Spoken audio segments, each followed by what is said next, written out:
biasakan anak SMA kan apa ya istilahnya, bukan pacaran ya, punya cem-ceman gitu. Nah, ya sekarang istilahnya cem-ceman. Kalau dulu yang-yangan. Ya, setelah tunangan 1,5 bulan, beliau gugur di pegunungan di Garut. Di Garut ya, dalam operasi. Putus asa juga, sedih, udah pokoknya campur aduk lah. Sampai saya tuh ingin tidak mau meneruskan sekolah. Mbak, udah pernah terbang pakai ini? Belum, Bu. Belumnya itu belum. Amit-amit takut aku. Jadi pesawat yang pernah saya naikin, saya terbangkan ya, itu tuh tidak ada radionya. Jadi komunikasi dengan bawah itu tidak ada. Pokoknya semua yang kita lihat dari atas itu rasanya kebesaran Tuhan tuh lebih nyata gitu loh, Mas.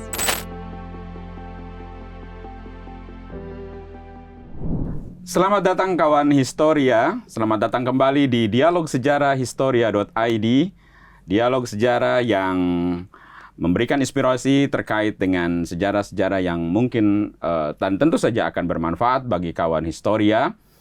Kawan Historia yang belum menyimak dialog sejarah kami di episode-episode sebelumnya, silahkan berkunjung ke YouTube Historia.id.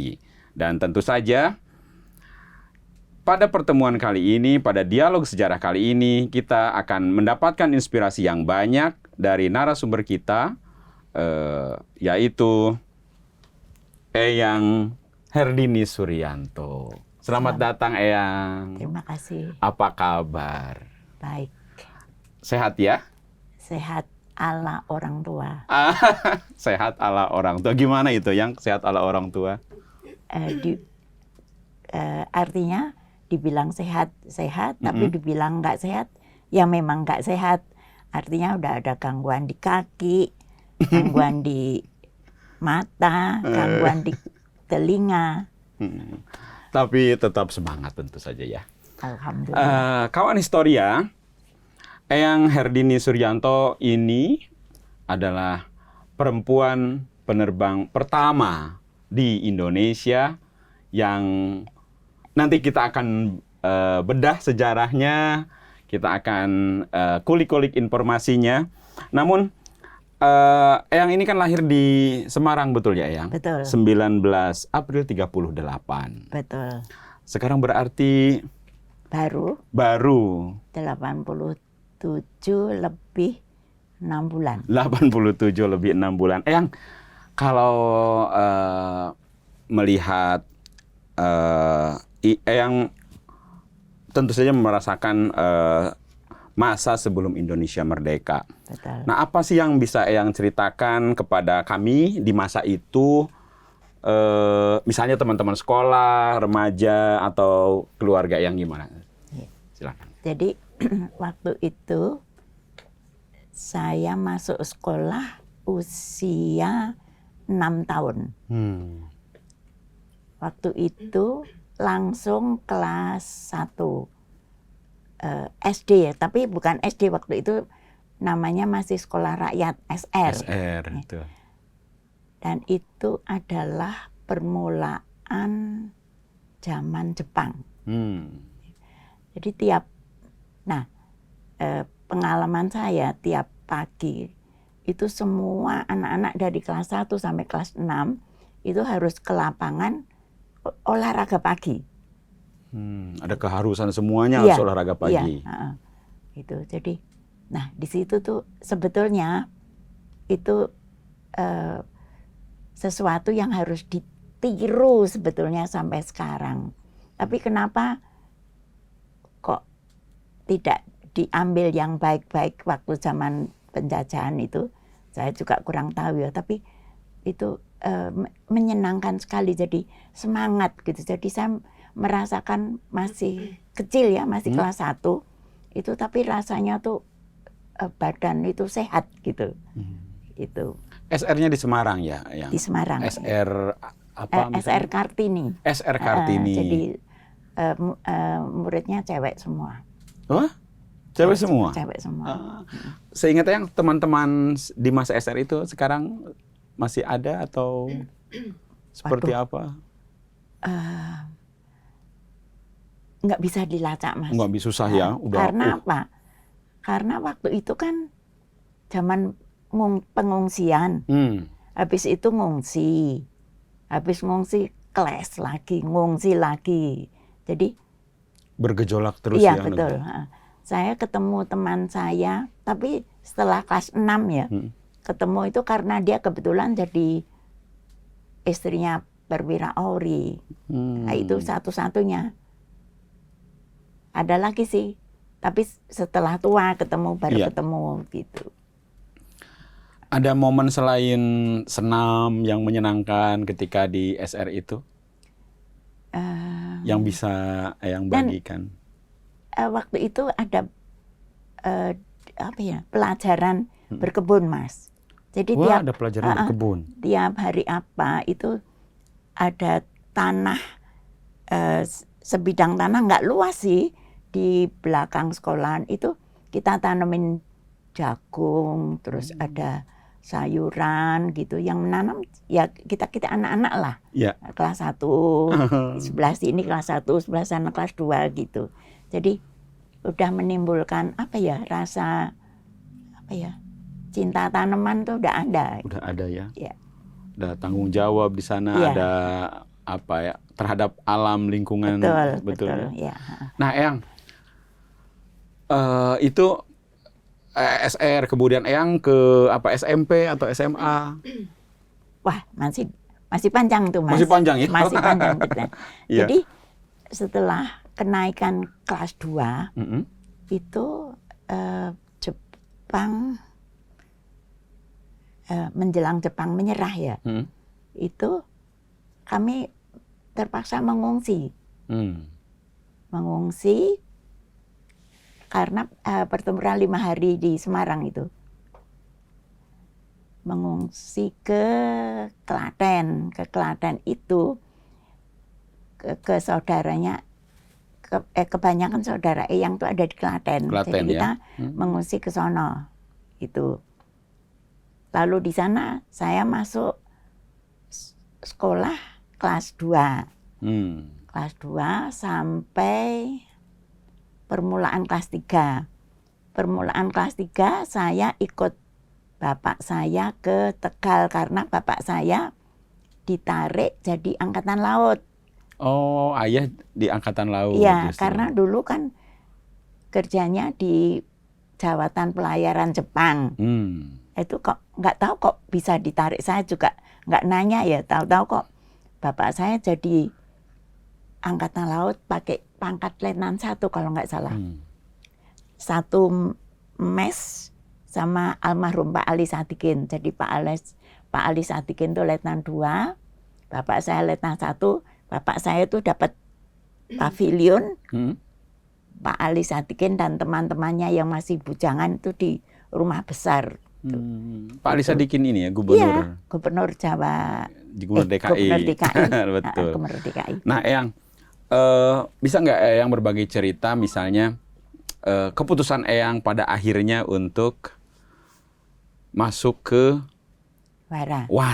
Betul. Wanita Angkatan Udara. Itu juga panjang itu. Sebetulnya Mas, saya udah dibikinkan buku oleh anak-anak saya. Oh, ini ya. Ini Kawan Historia. Jadi Kawan Historia yang mau membaca kisah Ibu Herdini Suryanto, penerbang perempuan pertama di Indonesia, bisa membaca bukunya Cintaku di Angkasa. Terbitan Kompas. Saya koreksi sedikit ya. Iya. Di Angkatan Udara. Betul. Penerbang pertama di Angkatan Udara. Karena saya sanksi kemungkinan penerbang di Indonesia yang cewek tuh ada. Sebelum Ibu? Iya, cuman baik. saya nggak bisa melacak siapa. Betul. Tapi sudah ada. Gitu. Jadi kalau saya penerbang militer pertama, wanita pertama di Angkatan Udara. Ya. Baik. Nah, jadi Kawan Historia bisa mencari bukunya di toko buku. Tentu saja ini masih beredar ya, baru karena baru. Herdini Cintaku di Angkasa, kisah penerbang militer wanita pertama di Indonesia. Nah, Eyang, seperti apa sebenarnya keputusan Eyang pada akhirnya mengambil wara ini? Jadi sebelumnya waktu saya masih SMA, kan biasa kan anak SMA kan apa ya istilahnya, bukan pacaran ya, punya cem-ceman gitu. Nah, ya sekarang istilahnya cem-ceman. Kalau dulu yang-yangan. Ya, itu waktu itu kita biasakan cewek-cewek naksir, itu cakep gitu. Nah, itu ada satu yang bukan Eyang naksir ya, tapi Eyang kok kayaknya kok masuk hitungan lah. Betul. Gitu. Terus setelah lulus SMA kita berpisah. Tapi waktu itu juga pacaran juga belum. Gitu, jadi baru apa ya namanya? Berpendekatan aja, PDKT begitu ya? Bukan. Oh, bukan juga. Jadi saya nggak pernah ketemu dia, terus kemana, apa nonton, apa ngobrol, nggak pernah. Cuman dia kalau lewat kelas saya pasti dia kayaknya nyari saya, dan sebaliknya. Betul. Saya kalau lewat kelas dia, saya juga nyari dia di mana dia gitu. Betul. Nah, setelah lulus SMA, saya kuliah di Jogja, dan dia masuk ke Angkatan Udara gitu. Nah, kebetulan saya di Jogja ketemu sama kakaknya dia, yang kebetulan kuliah juga di Gajah Mada. Gitu. Jadi ya cuman tahu aja, adiknya masuk Auri, sekarang baru latihan di Kalijati gitu. Subang ya? Di Subang. Terus dan saya juga udah nggak mikir lah.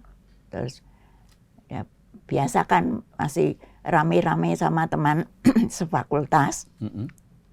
Tapi pada satu hari waktu saya pulang ke Semarang, tiba-tiba dia datang. Gitu. Dia datang, terus yang sebetulnya nggak saya sangka, dia juga pokoknya nggak ngabarin lebih dulu kalau dia mau datang gitu.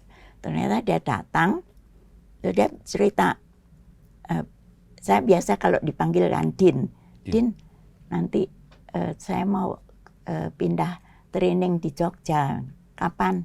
Nanti bulan apa gitu, lupa saya. Terus ternyata benar. Jadi setelah dia datang ke rumah, itu terjadi surat menyurat lah. Nah, itu. Kirim-kiriman surat. Ya, kirim-kiriman surat. Dan itu sudah jadi rutinitas. Ya. Sampai di tempat saya indekos dulu kan asrama ya Mas. Ya. Asrama itu yang depan untuk asrama cowok, yang dalam itu untuk asrama cewek. Itu sampai asrama cowok itu menandai ini kalau ada surat untuk anak-anak dalam pasti dari kadet penerbang itu. Terus memang kalau jam-jam Pak Pos datang itu kita udah siap di pintu gerbang biasanya. Jadi menunggu surat itu. Gitu. Terus akhirnya singkatnya ya. Akhirnya saya bertunangan sama almarhum Mas Tejo itu. Ya. Yang ada di buku saya. Betul. Ini. Nah, tapi Mas, ternyata Tuhan menakdirkan tidak lama lah bersama dengan almarhum Mas Tejo itu.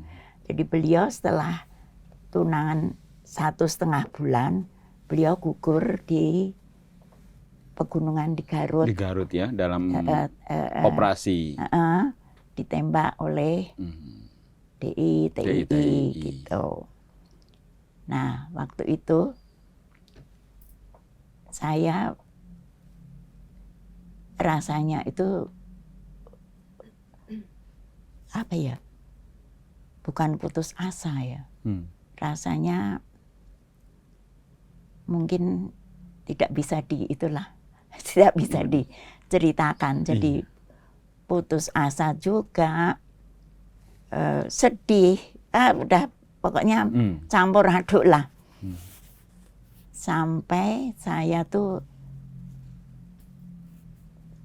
ingin tidak mau meneruskan sekolah. Itu perasaan saya. Betul. Tapi kebetulan saya itu kok dipanggil sama dekan. Waktu itu belum dekan sih, geografi belum jadi fakultas sendiri ya. Dipanggil, dikasih nasihat. Kalau saya harus kembali kuliah, harus kamu lanjutkan, jangan larut dalam kesedihan dan sebagainya. Sehingga saya tuh sadar, oh ya benar juga ya. Terus akhirnya saya kuliah lagi, Mas. Kuliah lagi. Tapi sambil kuliah itu sambil mikir saya, nanti kalau saya udah lulus saya kerja di mana ya? Karena waktu itu kan geografi kan belum dikenal. Belum dikenal ya. Saya kerja di mana? Terus, tapi karena teman-teman saya kebetulan tuh banyak yang kadet penerbang, ya. Jadi pikiran saya juga masih ke almarhum Mas Tejo terus kan.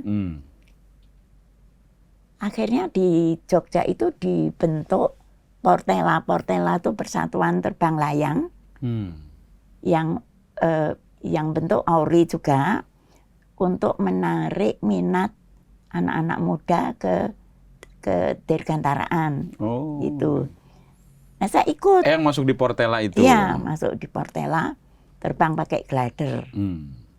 Nah, di situ kan instrukturnya ada orang AURI. Terus pada suatu hari saya dibilang, hari ini kamu mau jadi kowawu gitu. Mau Pak.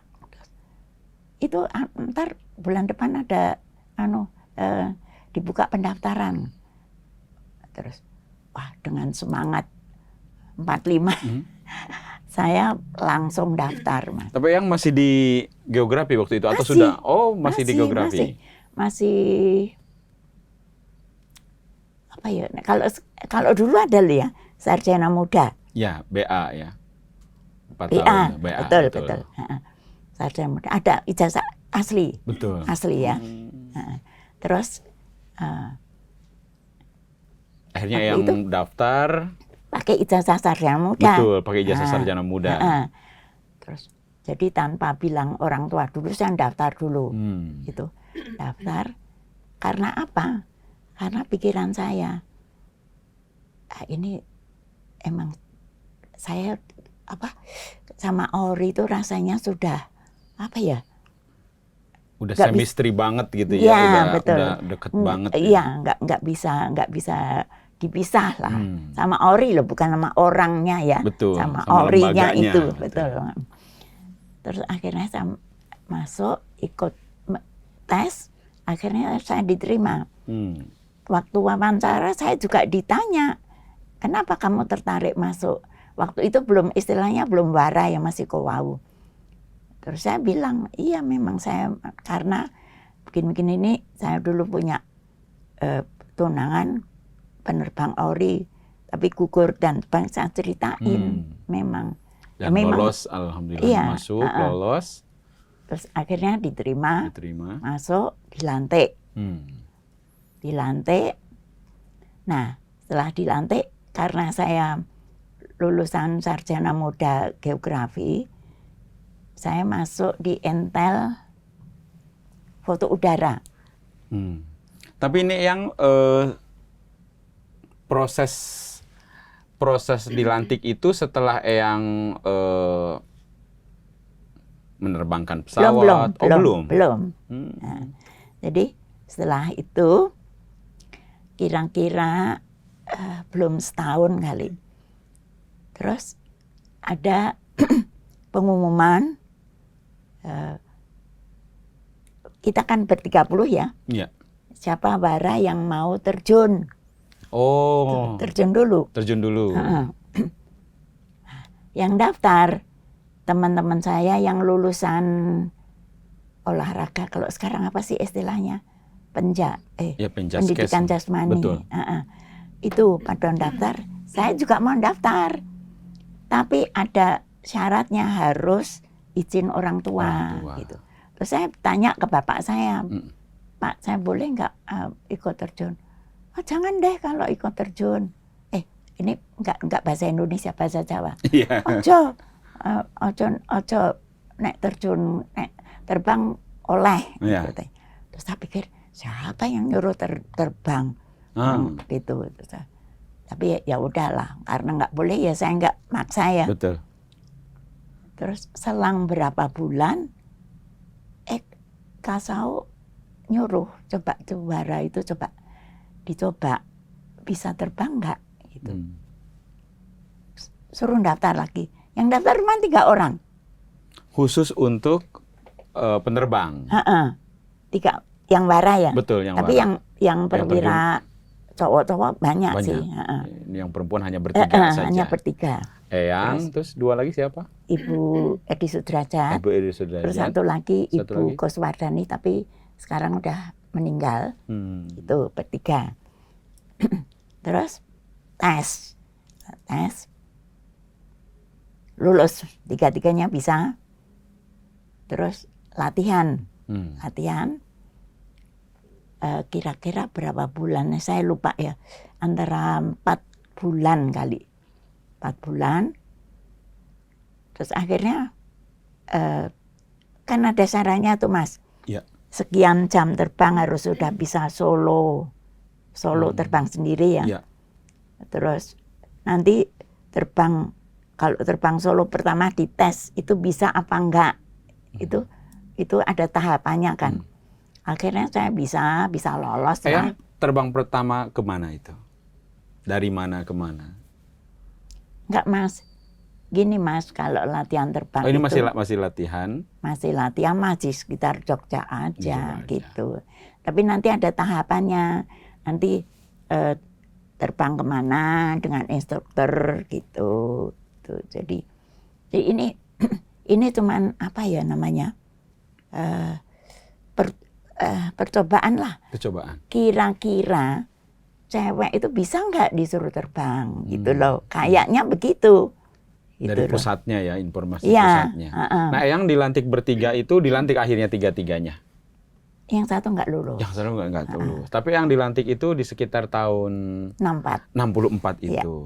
Dan Eyang sah sebagai penerbang pada saat itu. Boleh pakai wing, tapi lain ya wingnya.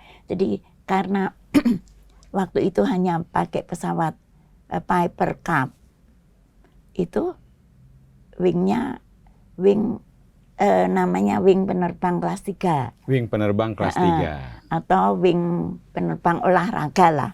Gitu. Nah waktu itu karena saya udah pede ya. Betul. Saya pernah bilang sama atasan saya, Mayor Mbok, boleh nggak sih ikut latihan terbang seperti taruna-taruna itu? Jawabnya apa? Ngapain cewek? Waktu itu Mas. Betul. Tahun 64. Ya udah, saya karena dijawab begitu ya udahlah. Ya udah, nggak boleh kan berarti. Tapi ternyata setelah pangapnya Pak Yusuf, beliau minta coba Wara itu dididik jadi penerbang. Ada Mas, 3 orang kalau nggak salah lulus. Masih ada sekarang.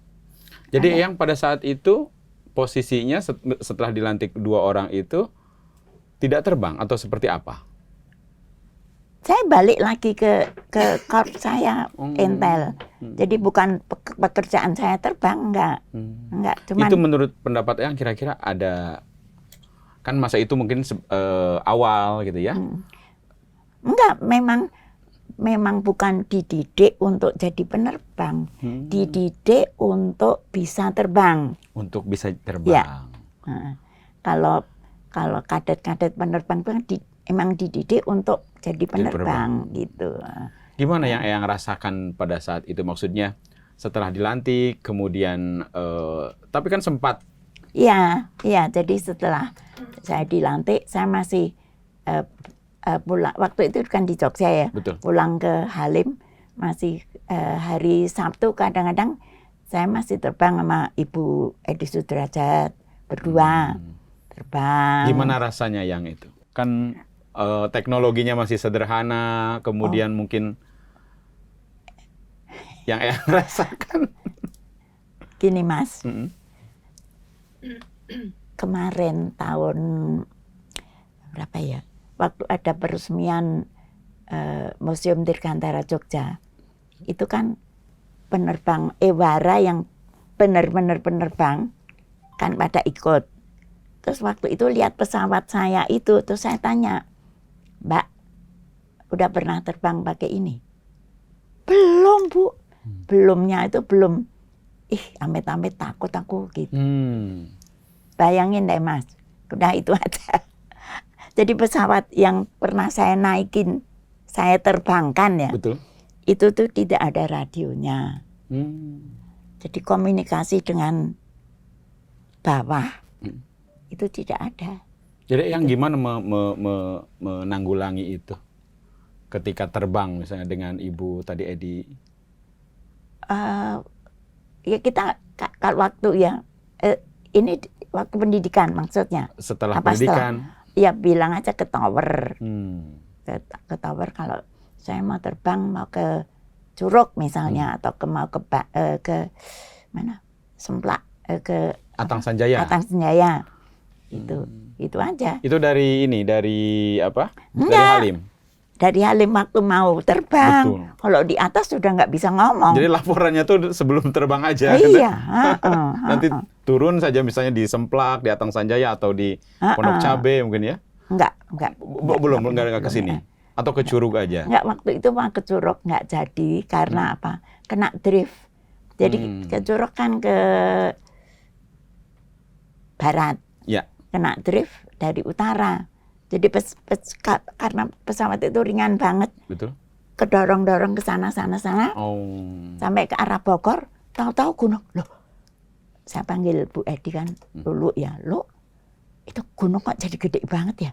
Ya, jangan-jangan kita kena drift nih. Ya, balik. Akhirnya kita balik. Muter lagi. Iya, soalnya iya kalau anginnya itu jadi hilang atau jadi kecil ya. Kalau jadi besar anginnya kan terus daripada ada masalah mendingan balik aja. Akhirnya balik ke Halim gitu. Balik ke Halim, tahunya di ujung landasan ada TU mau take off. Waduh. Tapi kita untungnya landasannya beda ya. Dia landasan keras, kita landasan yang rumput kan. Jadi ya itu tapi kan takut. Tahu apa dia lihat kita apa enggak? Betul. Itu. Tapi senang. Kalau sekarang istilahnya ngeri-ngeri sedap. Nah, yang di lingkungan Auri di masa itu, bagaimana dukungan dari teman-teman pria atau para pejabat pegawai terhadap? Kalau teman-teman yang sama-sama belajar, betul, itu mereka respect lah ke kita. Ya.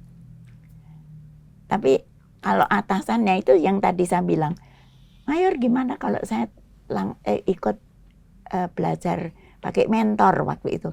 Ngapain cewek? Bukan cewek sih. Apa sih istilahnya dulu?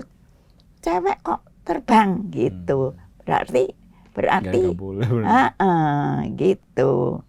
Gitu Mas. Jadi kalau sekarang kan beda. Sekarang kan anak sekarang ayo didorong jadi pilot, ayo bapak ibunya mensupport gitu loh. Tentu saja.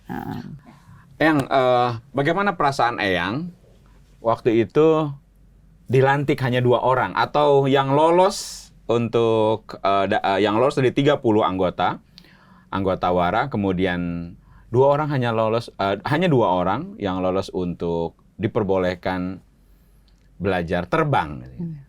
Bisa diceritakan ke kami, Yang? Oke.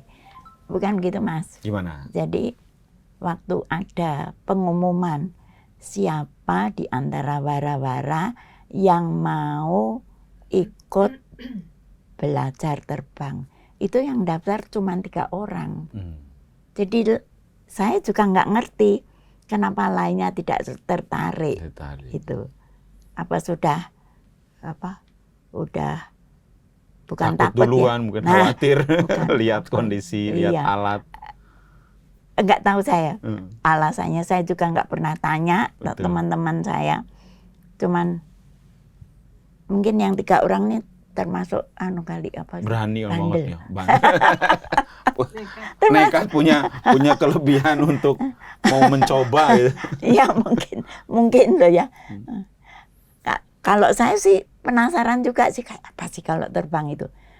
Ternyata Mas, setelah saya merasakan sendiri ya, terbang itu enak, bukan enak ya. Rasa syukur kepada Sang Pencipta itu tambah besar gitu loh. Jadi kita lihat dari atas tuh hamparan tumbuh-tumbuhan, pokoknya semua yang kita lihat dari atas itu rasanya kebesaran Tuhan tuh lebih nyata gitu loh, Mas. Itu untuk saya ya. Untuk Eyang. Nah sebenarnya kalau teman-teman Historia, kawan Historia yang menyaksikan podcast ini ingin tahu, belajarnya awalnya seperti apa, Eyang? Ya, jadi jangan membayangkan seperti penerbang Citylink, Air Asia, ada simulator segala. Boro-boro simulator. Orang nyetar pesawatnya aja masih pakai apa ya namanya.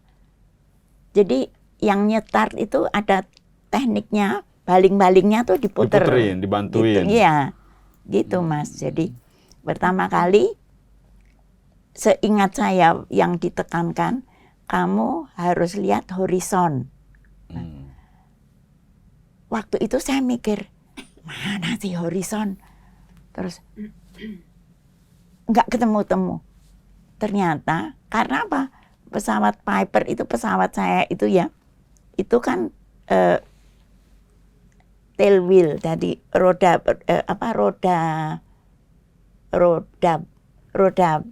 kan 3 ya, 3 titik itu di belakang. Kalau sekarang kan nose wheel ya. Itu tuh jadi bahasa Jawanya tuh ndangak. Iya, dongak gitu. Dongak. Ya. Nah itu kan jadi mau lihat ke depan kan susah gitu. Jadi setelah berapa kali terbang itu baru tahu horizon tuh atau batas antara langit sama bumi itu. Tapi imajiner aja kan. Betul. Nggak nyata garis gitu. Betul. Kan enggak. Nah itu jadi cakrawala gitu ya. Iya, jadi baru itu. Tapi setelah berapa kali terbang. Eyang waktu itu ditemani pertama kali? Iya dong, iyalah. Sampai 10 jam saya baru bisa solo. Itu di Halim atau di Jogja? Di Jogja. Di Jogja. Yang menemani Eyang masih ingat siapa namanya? Pak.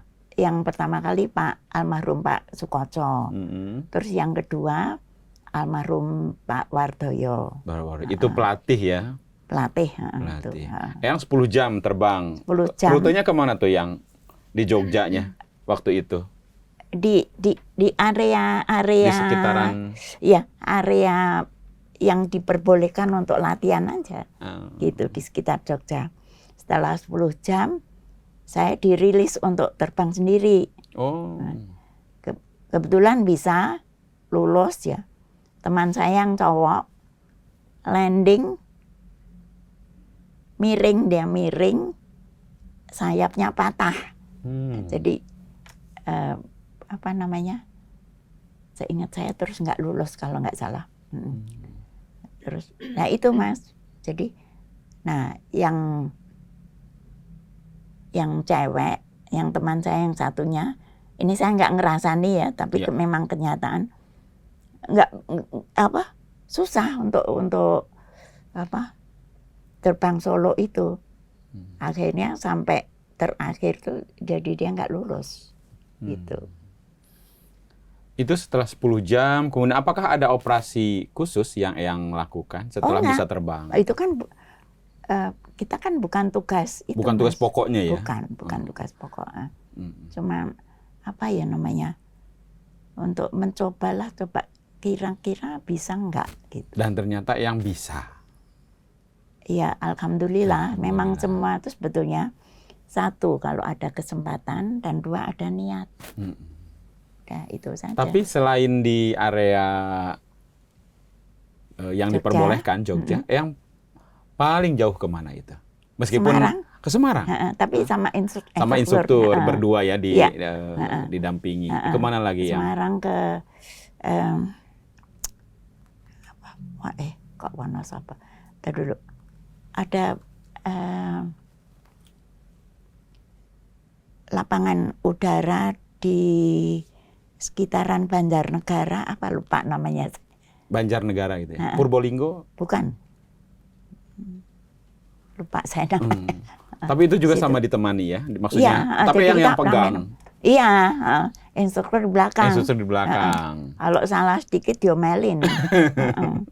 Tapi dari mulai apa namanya tuh, ada cerita apa ketika tadi ke Semarang dari Jogja atau ke sekitaran Purbalingga tadi? Enggak, baik-baik aja. Baik-baik aja, alhamdulillah tidak ada ketegangan apa ketemu angin. Enggak. Ya alhamdulillahnya. Tapi diomelin tadi sama belakang pernah juga. Saya pernah diomelin instruktur saya. Biasa kan orang katanya kalau hari Senin itu pasti orang mau kerja juga males ya. Nah, itu pas hari Senin terbang saya kebetulan jelek. Saya nggak tahu kenapa jelek ya, mungkin saya baru nggak enak banget mungkin ya. Saya diomelin, dikira saya malamnya begadang gitu. Kamu ya semalam enggak, saya tidur jam 10 kan. Kalau dulu belum ada TV ya. Di Jogja nggak ada TV. Itu kan pakai radio. Kalau udah dit warta berita, itu saya tidur. Tapi kok dibilang begadang katanya. Aduh, saya gimana nih? Saya mau nangis tapi kok tentara kok nangis ya. Tapi bener, jadi dimarahin bener, dan dia nggak percaya kalau saya tuh nggak begadang gitu loh. Terus habis itu pokoknya saya berjanji, wah pokoknya saya harus hati-hati, harus bagus terus terbang saya. Jadi mulai saat itu emang jadi kalau zaman sekarang ya ada anak-anak dimarahin guru terus bilang sama orang tuanya, itu salah itu. Loh, guru itu didik bagus kok. Meskipun dia itu ya, tapi akhirnya kan saya kan berhasil gitu loh. Gitu Mas. Kawan Historia, Eyang Herdini ini bertugas di Wara Wanita Angkatan Udara. Nah, kita selanjutnya akan ngobrol dengan Eyang terkait dengan Eyang bertugas di Wara. Eyang masuk Wara itu 63 ya? 63.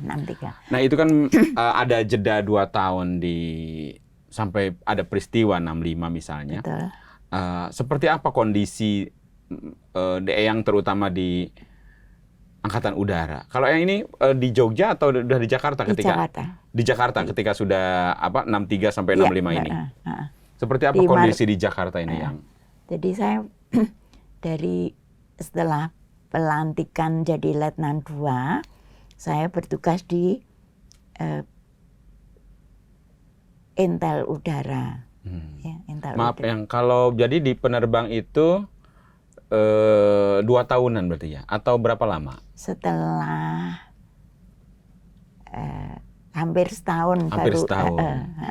Jadi waktu itu ya saya hanya pakai wing aja, berarti saya sudah pernah belajar terbang. Betul. Gitu Mas. Jadi tapi kerjaan saya bukan penerbang. Setelah Gitu, itu Mas. yang bukan dipindah tugaskan, berarti di tugas pokoknya di bagian Intel. Di Angkatan Udara itu. Angkatan Udara. Tapi waktu setelah saya lulus jadi penerbang, dipindah ke Koops, jadi Komando Operasi. Tapi tetap di Intelnya. Itu Mas. Itu seperti apa pandangan Eyang atau situasi di Angkatan Udara di masa Eyang bertugas? Menjelang Betul. 65. Betul. Kalau menurut pandangan saya, sebetulnya sih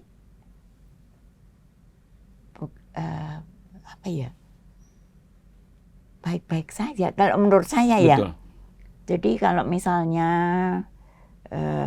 waktu itu kan Presiden kita Bung Karno datang ke upacara, bukan upacara ya, apa Ke sih? Halim atau kemana? Bukan, iya ya. Biasanya ada acara apa di kediaman Kasau gitu. Biasa-biasa aja tuh. Artinya ya seperti sekarang lah. Nyanyi-nyanyi apa, ya pidato sedikit, nyanyi-nyanyi begitu gitu aja sih. Nah, waktu menjelang peristiwa itu saya kebetulan dapat tugas ke Palembang dan ke Padang untuk ceramah di depan mahasiswa agar mereka tuh tertarik masuk Wara. Gitu.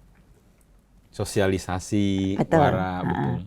Jadi waktu itu saya pulang dari Padang, kalau nggak salah 30 September 65 itu hari Jumat ya, kalau nggak salah. Nah itu saya pulang dari Padang tuh hari Kamis. Nah itu masih nggak apa-apa, Kamis sore itu masih biasa-biasa aja.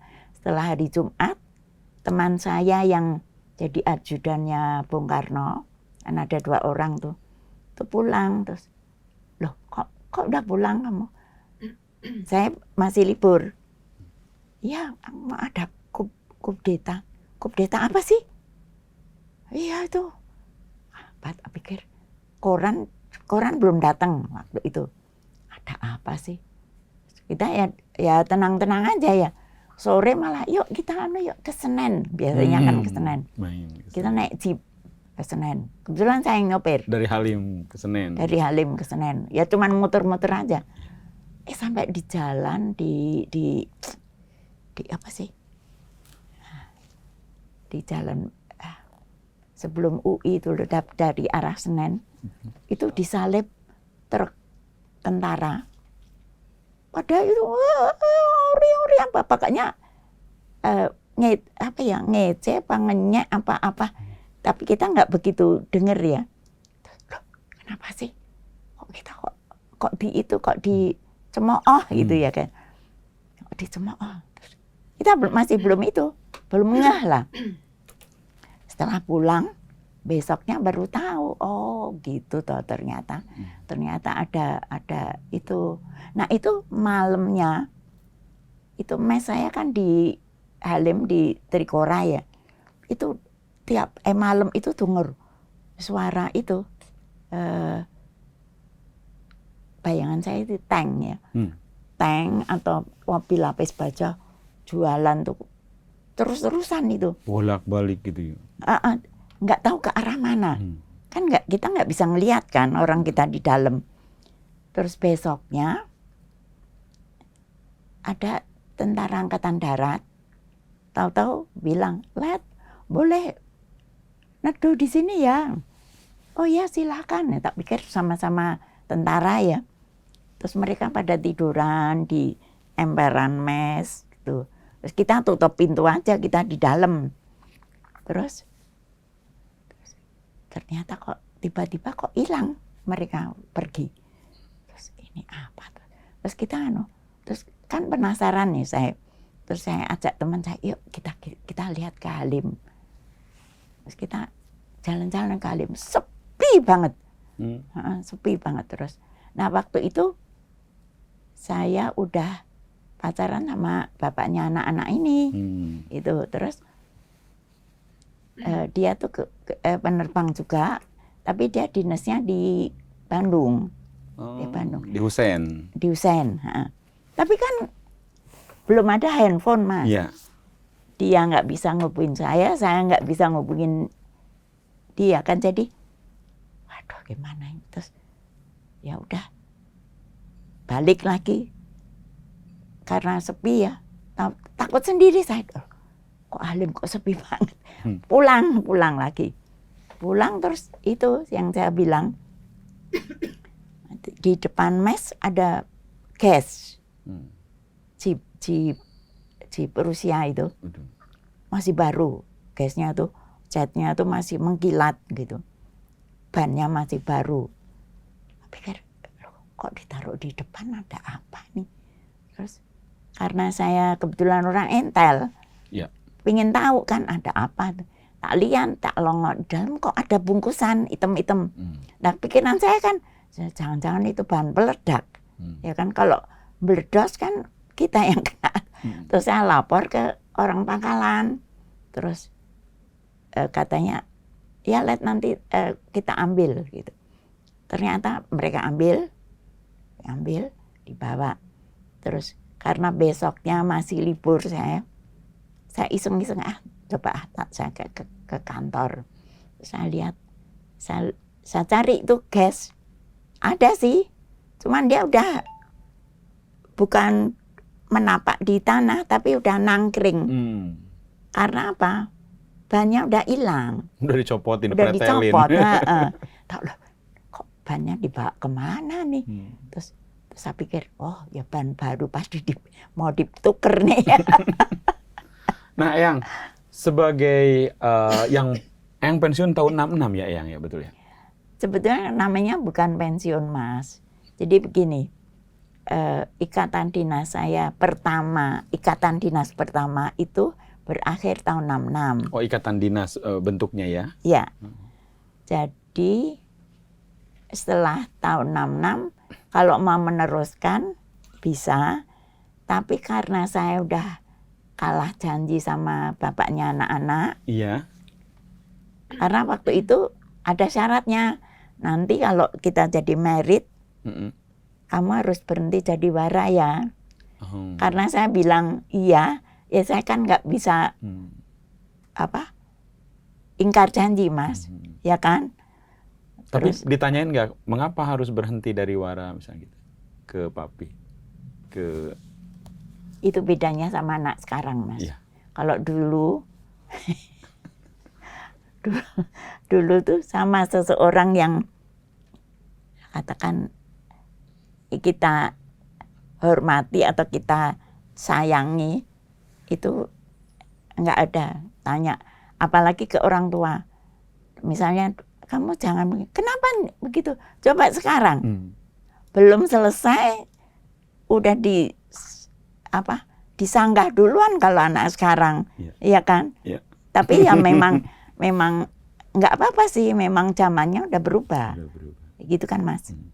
Nah, jadi karena saya udah kadung janji, ya sudah, saya keluar. Tapi ada hikmahnya, Mas. Saya punya anak pertama, saya bisa saya urusin sendiri lah anak saya itu. Lebih fokus, pada akhirnya lebih fokus di keluarga. Karena kebetulan bapak ibu saya kan di Semarang. Jadi kalau misalnya bapak ibu saya ada di Jakarta, mungkin saya nekat kali mau terus kerja gitu.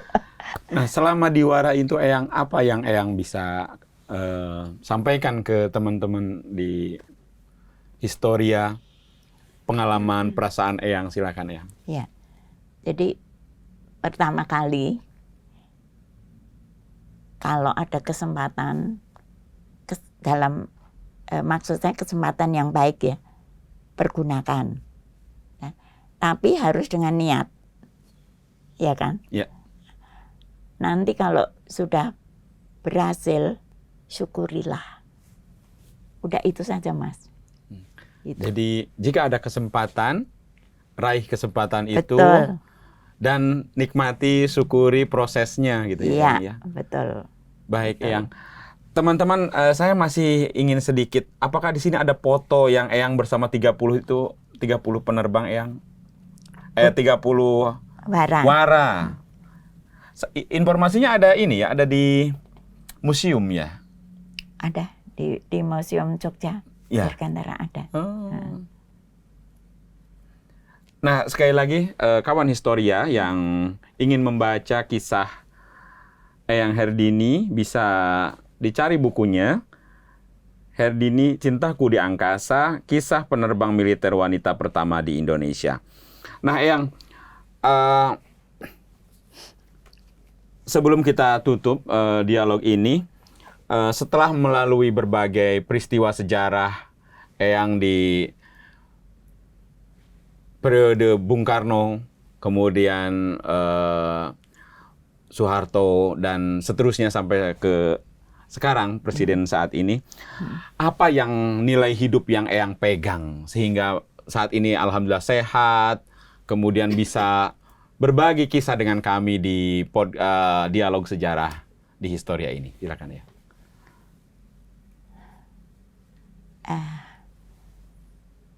Hanya satu kali. Bersyukur apapun yang kita terima.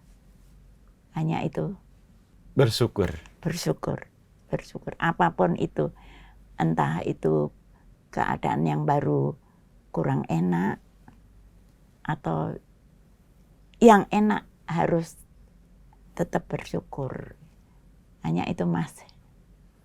Terima kasih Eyang Herdini yang sudah memberikan informasi, memberikan kisah inspiratifnya sebagai penerbang militer wanita pertama di Indonesia. Mudah-mudahan memberi inspirasi bagi kawan-kawan Historia.id, dan terima kasih sekali lagi Eyang sudah hadir di Dialog Sejarah Historia.id.